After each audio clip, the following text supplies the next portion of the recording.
قال الله تبارك وتعالى والعصر إن الإنسان لفي خسر. أعوذ بالله صدق الله مولانا العظيم وبلغنا رسوله النبي الكريم. اللهم صل على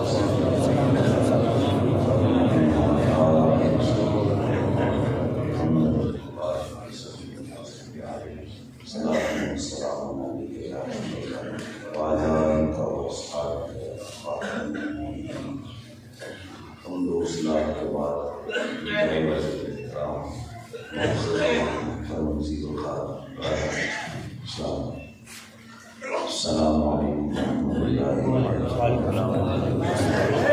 جیسا کہ آپ کو معلوم ہے کہ آج کا یہ اجتماع مولانا حاجی محمد رفیق مرحوم کے سارے ثواب کے لیے ہے اور ان کی بخشش کی دعا کے لیے ہم حاضر ہوئے۔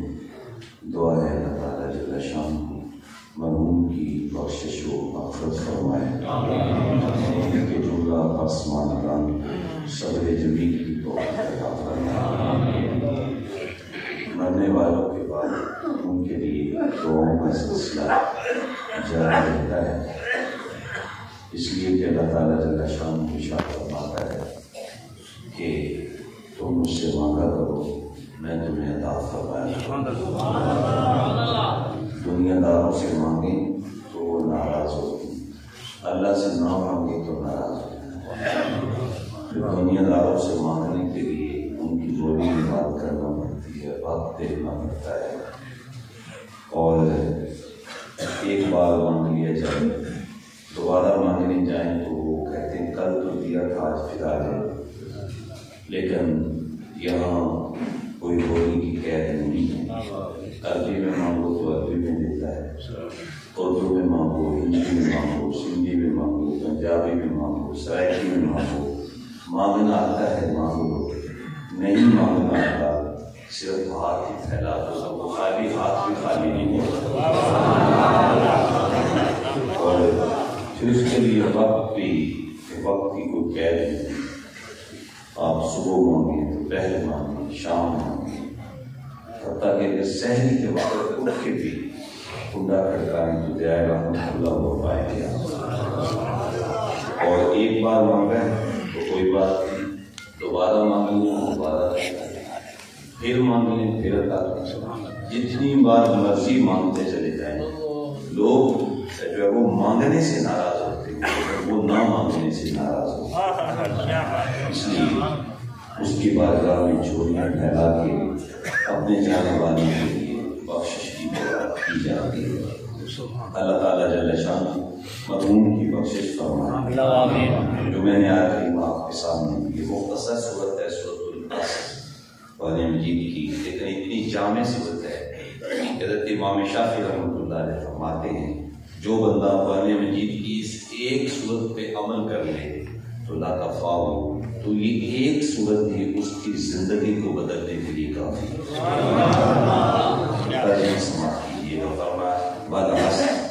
قسم ہے زمانے کی ان الانسان لفی خسر، انسان خسارے میں۔ تو عصر کا معنی زمانہ ہے، یہ صبح و شام لیل و نہار، یہ وقت جس سے ہم گزر رہے ہیں اس کو عصر کہتے ہیں۔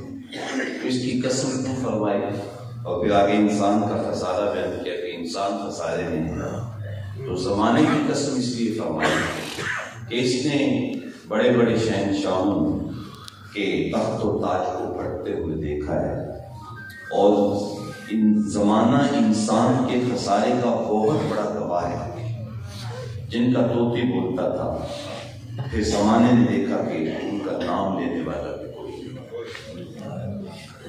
3150 سال آل ساسان نے ایران پہ حکومت کی ہے، 3150 سال، اور 150 حکمران یکے بعد دیگرے ایک ہی خاندان کے تخت نشین ہوتے ہیں۔ ہمارے یہاں تو 5 سال کے لیے اسمبلیاں منتخب ہوتی ہیں، اور کوئی مقدر والی حکومت ہوتی ہے جو 5 سال مکمل کرے، ورنہ درمیان میں اسمبلیاں ٹوٹ جاتی ہیں۔ اور وہ 3150 سال حکومت کی، 3150 سال 150 حکمران یکے بعد دیگرے ایک ہی خاندان پہ تخت نشین ہوتے رہے، لیکن آج آل ساسان کا کوئی نام بھی نہیں جانتا۔ مٹ گیا مشتاق دل سے رنگ یاد رفتگاں، پھول مہنگے ہو گئے قبریں پرانی۔ کسی کے پاس وقت ہے کہ کوئی کسی کو یاد کرے، ہم اپنے پیاروں کو بھول جاتے ہیں۔ اللہ اکبر، سہ جوڑ سنگت دے پچھے اوڑک گتھاں پائیاں، جنہ باروں ایک پل نہیں سجیدے وہ شکلیں یاد نہیں۔ اس لیے انسان کے خسارے کا بہت بڑا گواہ یہ زمانہ ہے۔ تو فرمایا قسم ہے زمانے کی انسان خسارے۔ اب خسارہ کس چیز کا ہے؟ اس پہ مفسرین نے بہت ساری تفاصیل لکھی۔ ایک تفسیر جو مولا کائنات سیدنا علی مرتضیٰ رضی اللہ عنہ نے بیان کی تو یہ ہے کہ خسارہ یہ ہے کہ انسان اپنی سانسوں کے ذریعے اپنی زندگی کو کاٹ رہا ہے، سمجھتا ہے میں بڑا ہو رہا ہوں، لیکن حقیقت میں یہ موت کے قریب جا رہا ہے۔ تو یہ ہے خسارہ انسان کا، کہ انسان خسارے ہے کہ ایک سانس کر کے ہم اپنی زندگی کو کاٹ رہے ہیں اور موت کے قریب ہوتے چلے جا رہے ہیں۔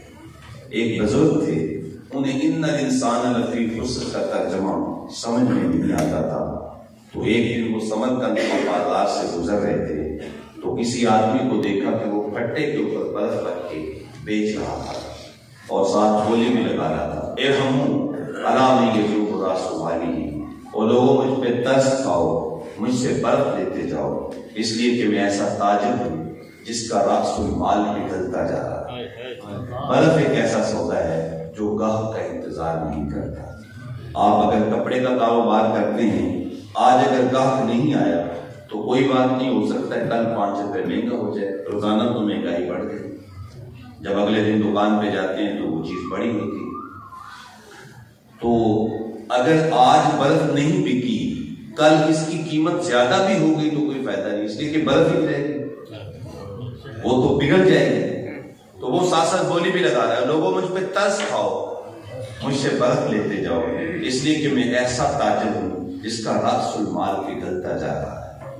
وہ بزرگ جب انہیں یہ بولی سنی نا تو وہ ان کے قدم رک گئے اور کہتے ہیں یار بندہ تو سادہ تھا، لیکن تیرے اس لفظ سے مجھے ان الانسان لفی خسر کا ترجمہ سمجھ میں آ گیا ہے کہ جس طرح تیری برف پگھل رہی ہے اس طرح میری زندگی بھی پگھل رہی ہے۔ فرق اتنا ہے کہ تیری برف قطرہ قطرہ کر کے پگھل رہی ہے اور میری زندگی سانس سانس کر کے پگھل رہی ہے۔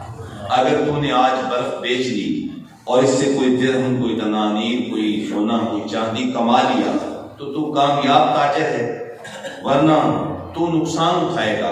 اور اگر ان سانسوں کے ذریعے میں نے اپنی پیشانی اللہ کے حضور جھکا دی، ان سانسوں کے ذریعے میں نے اپنے آقا کی ذات پہ درود پڑھ لیا، ان سانسوں کے ذریعے میں نے کسی دکھیے کے سر پہ ہاتھ رکھ دیا، ان سانسوں کے ذریعے میں نے اپنے ماں باپ کی خدمت کر لی، ان سانسوں کے ذریعے کسی یتیم بچے کو خوش کر دیا، تو یہ میری سانسیں کام آ جائیں گی، ورنہ میں بھی نقصان میں چلا جاؤں گا، اور یہ زندگی یوں ہی کٹ رہی ہے۔ تو یہ ہے خسارہ کہ ان الانسان لفی خسر، کہ انسان اپنی زندگی کو سانس سانس کر کے کم کر رہا ہے، اور یہ اس کا نقصان ہے، وہ موت کی جانب بڑھ رہا ہے۔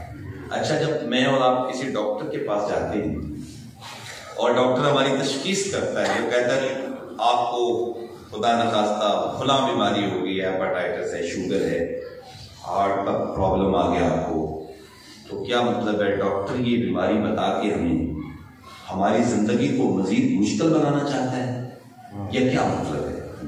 یقیناً ایسا نہیں ہے، بلکہ ڈاکٹر ہماری بیماری کی تشخیص کر کے کہ روزانہ جو ہڈیوں میں دردیں نکلتی رہتی ہیں یا کوئی پرابلم ہے تو ڈاکٹر بتاتا ہے آپ کی یہ بیماری ہے، تو یہ اس کا مطلب نہیں ہے کہ وہ ہماری زندگی کو اور مشکل کرنا چاہتا ہے، بلکہ اس کا مطلب یہ ہے کہ بیماری بتا کر کے وہ علاج کی طرف ہماری توجہ دلاتا ہے کہ بیماری لگ چکی ہے، اس کا علاج کر لو گے تو تم شفا پا جاؤ گے۔ اللہ تعالیٰ فرماتا ہے ان الانسان لفی خسر، انسان خسارے میں ہے۔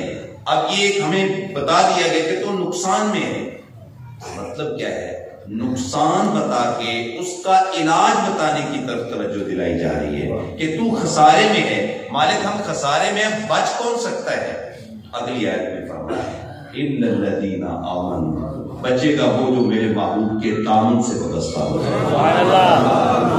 اس لیے کہ ایمان حضور کو جو لائے ہیں حضور اس کو ماننے کا نام ایمان ہے۔ تو انسان خسارے میں ہے، بچے گا وہ جو محبوب کے دامن سے وابستہ ہو جائے گا۔ وہ ایک چھوٹی سی مثال سن لیجیے۔ پرانے زمانے میں چکیاں ہوا کرتی تھیں، وہ پتھر کی چکیاں، اب تو خیر وہ ناپید ہو گئی اور یہ الیکٹرانک چکیاں آ گئی۔ تو وہ جو چکی ہوا کرتی تھی، بزرگ لوگ آج بھی اس کو سمجھتے ہوں گے کہ اس کے دو پتھر ہوتے ہیں، ایک نیچے ہوتا ہے وہ جامد ہوتا ہے اور ایک اوپر ہوتا ہے وہ متحرک ہوتا ہے، اور اس کے درمیان میں ڈالا ہوتا ہے جہاں پہ دانے ڈالتے ہیں اور اس کے ساتھ کلی ہوتی ہے۔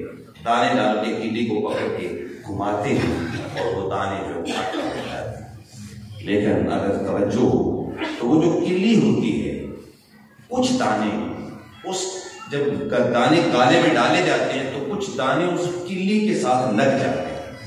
پتھر گھماتے رہتے ہیں، جو پتھروں کے درمیان میں آتے ہیں وہ پس جاتے ہیں، لیکن جو کلی کے ساتھ لگ جاتے ہیں وہ پسنے سے بچ جاتے ہیں اور وہ آٹا نہیں بنتے بلکہ وہ محفوظ رہتے ہیں۔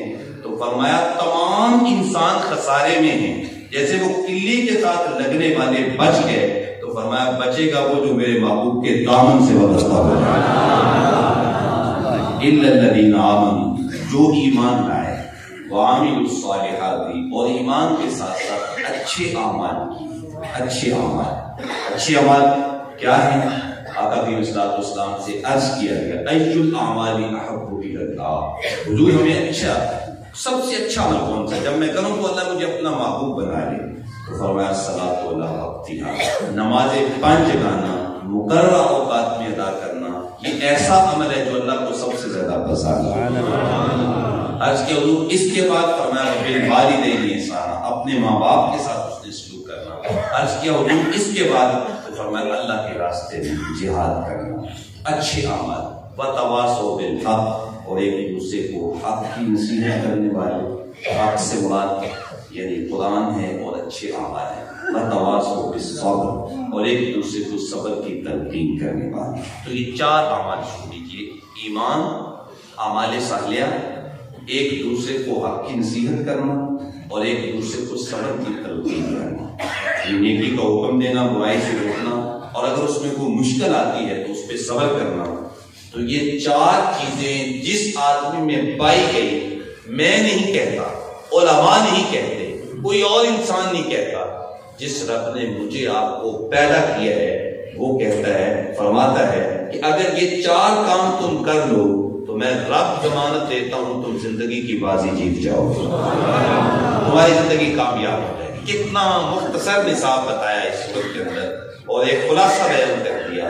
تو آئیے میں اور آپ اپنی زندگی کو، یہ موتیں، یہ اٹھتے ہوئے جنازے، یہ پھیلی ہوئی قبریں، یہاں کوئی ہم جو ہے وہ کھانا کھانے کے لیے نہیں آتے، منہ دکھانے کے لیے واز نہیں آتے، بلکہ ہم ایک تو پسماندگان کے ساتھ ایک اظہار افسوس اور تعزیت کے لیے آتے ہیں تاکہ ان کا غم تھوڑا دھل جائے، اور دوسرا ہم اپنے لیے آتے ہیں کہ جانے والا چلا گیا، ہمیں مہلت مل گئی، اب ہمیں چاہیے کہ جو تھوڑی سی زندگی ہے ہم اس کو جو ہے وہ مرتب کر کے اپنے اللہ جل شانہ اور اپنے نبی صلی اللہ علیہ وسلم کے بتائے ہوئے اصولوں کے مطابق اس زندگی کو مرتب کرنے۔ ہمارے حضرت کتنا خوبصورت شعر پڑھا کرتے ہیں، میں یہ شعر پیش کر کے اپنی گفتگو کو بالکل ختم کرتا ہوں۔ سے ثابت اجے حواس تیرے، کر لے بندیا نیکیاں رچ کے تم، اڑیا رب رسول کیوں بھول بیٹھوں، آ رب سے رسول پر بھج کے تم، آئی موت اتھے رہسن کم تیرے، اگے واسطے چل ہوں سج کے تم، کی آگسن لوگ یا بھوک تینوں جدو ڈور پہ سے دوں کچ کے تم۔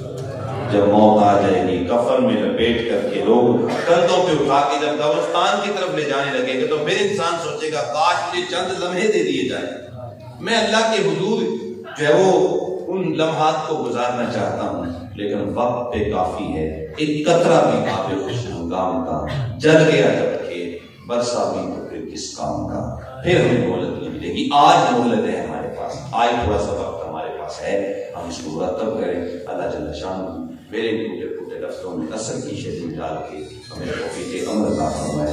آمین. وآخر دعوانا الحمدللہ رب العالمین.